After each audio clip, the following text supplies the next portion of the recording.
Bom dia, bem-vindo ao meu canal geografiaonline.com.br, um canal de geografia e temas relacionados à área de humanas.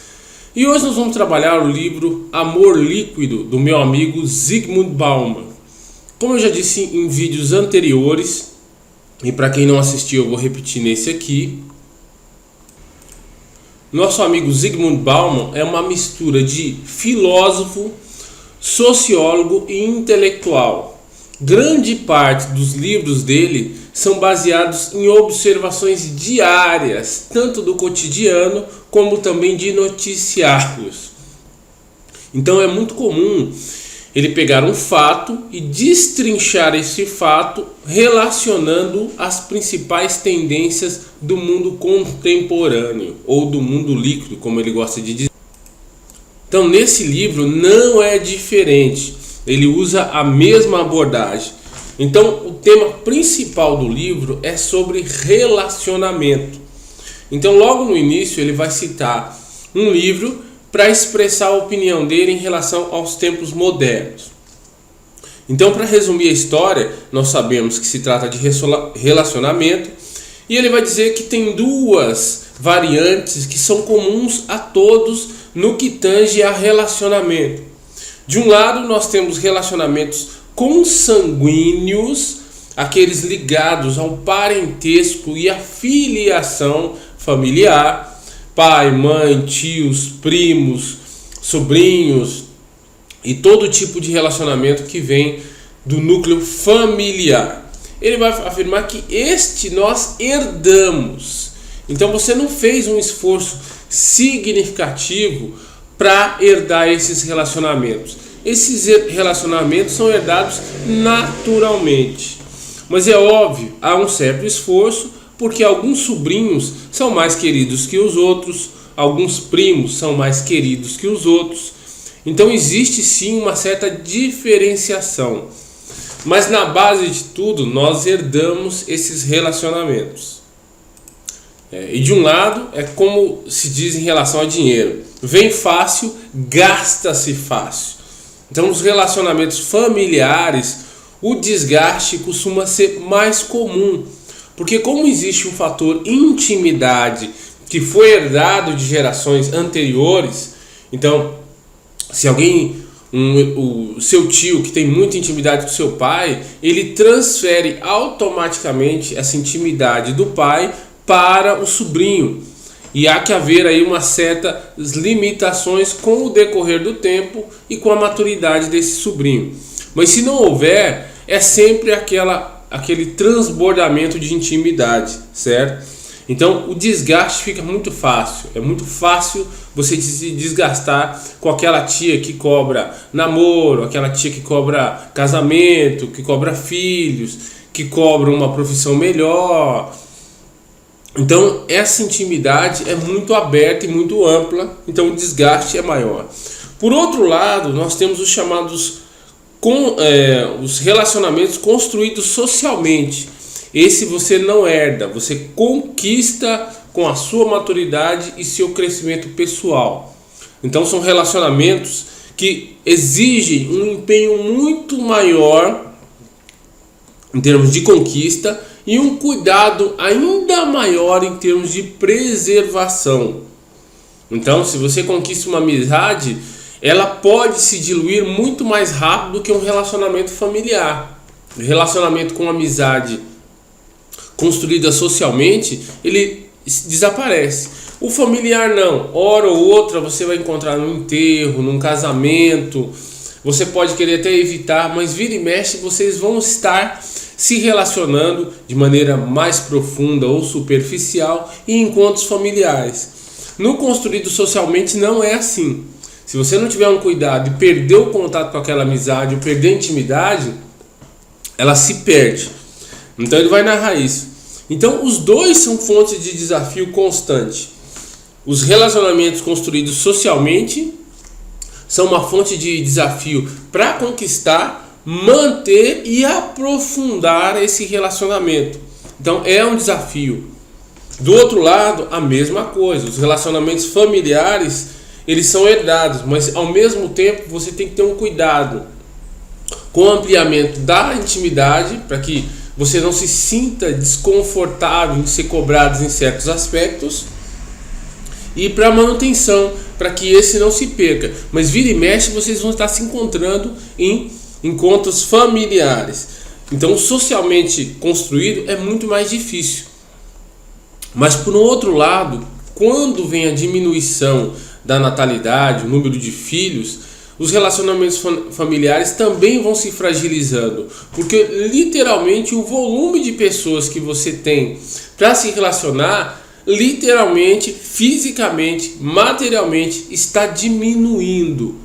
Então você não tem mais aquela coleção de 20, 30 primos. Primo que eu não conheço. Se cada casal tem um filho, se são 5 irmãos, você só tem 5 pessoas para se relacionar enquanto primo, de um lado da família, obviamente. Aí tem do outro. E tem as pessoas que optaram por não casar e optaram por casar e não ter filhos. Então a matemática mostra, o número de relacionamentos familiares realmente está em decréscimo, né? Então o investimento, obviamente, tem que ser feito muito mais intensamente nos relacionamentos construídos socialmente.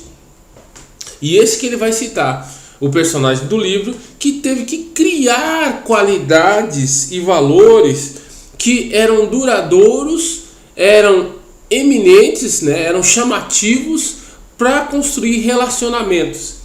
Sem a construção desses valores, é muito difícil você ter construção de relacionamentos socialmente valorizados. É óbvio que o autor não fala de conhecidos, de amizades superficiais, amizades de viagem, de faculdade, de trabalho. Não, ele está falando de relacionamento. E como é que nós vamos definir relacionamento em relação ao autor aqui? Ele fala que todo relacionamento ele gera um amadurecimento. Ou seja, de um lado você é cobrado e de outro você pode cobrar. Então, um péssimo hábito, um vício que você tinha, se você tem uma amizade tanto construída, um relacionamento, tanto construído socialmente ou quanto herdado familiarmente, nos dois casos as pessoas podem cobrar posturas melhores de você. Essa é a finalidade do relacionamento, a melhoria contínua. Então sua mãe cobra uma atitude, esse quarto está desorganizado, você é desorganizado, você precisa ser mais organizado, você precisa cuidar mais da sua aparência, você precisa cuidar do que você fala, a maneira como você fala. Então há uma série de cobranças em relação a isso. Então esse é o fundamento da palavra relacionamento.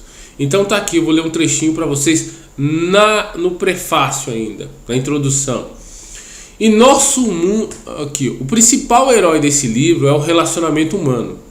Seus personagens centrais são homens, mulheres, nossos contemporâneos, desesperados por terem sido abandonados aos seus próprios sentidos e sentimentos facilmente descartáveis, ansiando pela segurança do convívio e pela mão amiga com que possam contar no momento de aflição, desesperados por relacionar-se e, no entanto, desconfiados da condição de estar ligado, em particular de estar ligado permanentemente, para não dizer eternamente, pois temem que tal condição possa trazer encargos e tensões que eles não se consideram aptos nem dispostos a suportar e que podem limitar severamente a liberdade que necessitam para, sim, seu palpite está certo, relacionar-se. Então é uma contradição. Ao mesmo tempo que você quer pessoas que o ajudem a crescer, a amadurecer por meio do relacionamento, então o relacionamento tem necessariamente cobranças, que ele chama aqui de encargos. Então ele tem um lado positivo, que é o conforto na hora da angústia, mas também tem um lado negativo, entre aspas, de ser cobrado. Então todos já sabemos como funciona a lógica do casamento. Quando eu digo todos, os casados, obviamente. Os que não são casados, ou que já está divorciado, ou que está se relacionando, sabe disso. Casamento é um encargo. Por que é um encargo? Porque vai haver cobrança. O que sua mãe não cobrou num relacionamento entre mãe e filho, a esposa vai cobrar. O que ela não cobrou em relação a, não, deixa que eu faço, ele é meu filho, eu tenho prazer em fazer isso, a esposa não vai ser bem assim, ou o marido não vai ser bem assim.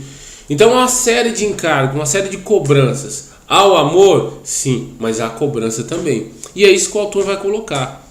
Então tem uma ambivalência aí. Para você se relacionar, você precisa aceitar esse fato de que vão haver encargos, e esses encargos podem gerar tensões. Se você não souber lidar com essas intenções, o ato de relacionar-se, ele se desfaz. Continuando o texto.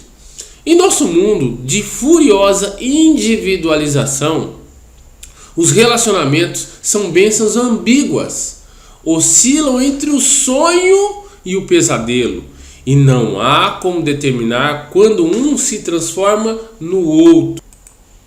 Então nós sabemos, quando você é cobrado por alguma atitude e você tem capacidade e possibilidade de dar resposta àquela cobrança, e você cresce no sentido de resolver aqueles problemas que foram colocados, é uma bênção, felicidade, sentimento de crescimento e tudo. Mas quando você não consegue dar respostas a essas cobranças, o pesadelo vem, porque os encargos passam a ser pressões, as pressões passam a ser opressões, e aquele ambiente já não é mais agradável a você, não é mais um ambiente propício à sua felicidade. E é óbvio que felicidade ou angústia depende da maneira como você vai reagir a essas cobranças. E é isso que o autor coloca. Oscila entre o sonho e o pesadelo. Sonho para quem consegue dar respostas aos encargos e às cobranças, e pesadelo para quem não consegue dar respostas aos encargos e às cobranças. E ele continua: e não há como determinar quando um se transforma no outro. Na maior parte do tempo, esses dois avatares coabitam, embora em diferentes níveis de consciência. No líquido cenário da vida moderna, os relacionamentos talvez sejam os representantes mais comuns, agudos, perturbadores e profundamente sentidos da ambivalência, ou seja, do sentimento duplo, da bipolaridade, felicidade, tristeza, tristeza, felicidade, E por isso podemos garantir que se encontram tão firmemente no cerne das atenções dos modernos e líquidos indivíduos por decreto, e no topo da sua agenda existencial. Esse chamado indivíduos por decreto é uma ironia que o autor faz, porque ele considera que a individualidade é uma tomada de consciência do próprio indivíduo sobre o que ele tem de bom e o que ele tem de ruim. Mas hoje, no mundo moderno, ou pós-moderno, ou líquido, as pessoas se consideram indivíduos por decreto. Não, eu sou uma pessoa e por si só eu já sou consciente. E não é isso. Então ele narra no começo do livro do personagem que, para ele se tornar uma pessoa consciente, ele teve que trabalhar muito. Não foi por decreto. Mas vamos parar por aqui, porque eu já passei muito tempo da primeira aula, e continuamos no próximo vídeo, ok? Até a próxima.